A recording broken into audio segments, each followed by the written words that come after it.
Alright. Woo! Wow. Let's go. Not even here, just you. Take your time.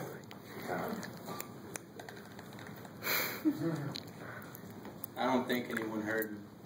Backing out of the driveway, I thought all my worries were left with the love for my mom.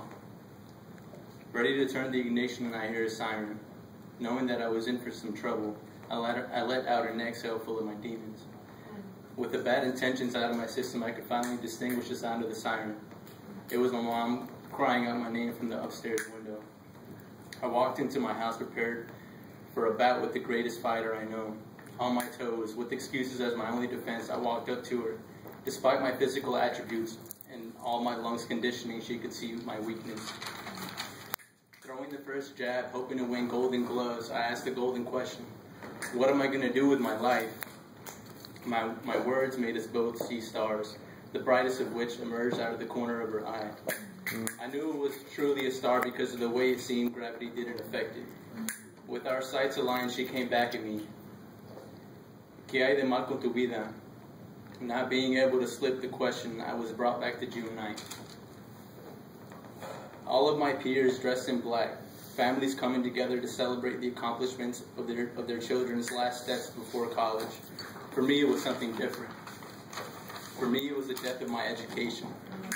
After 13 years of being told only with hard work will you be where you want to be, I was buried under 13 feet of false hope. Every foot was a year that I lived with a concealed identity, an identity that was finally exposed as I walked across the stage. Everyone could see my open casket, not knowing the cause of death. Finally, face to face with a man in a black gown and a sight as sharp as my cap, I embraced him, shook his hand, and in return he gave me a death certificate, a fraudulent diploma. My mother's voice brought me back to reality. ¿Qué hay de mal con tu vida?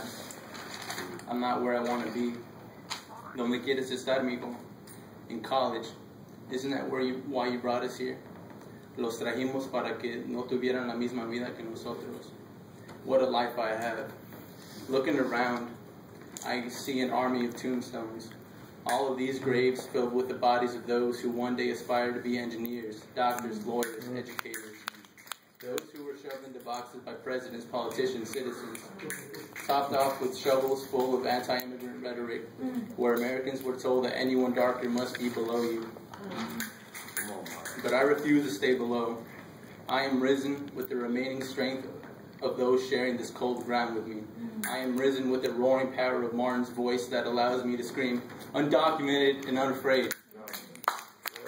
With the fortitude of Pancho Villa's legs that stood firmly over his land. With the resilience of Armando sitting beside me in honors classes, knowing that this might be the last lesson that they agreed to teach us.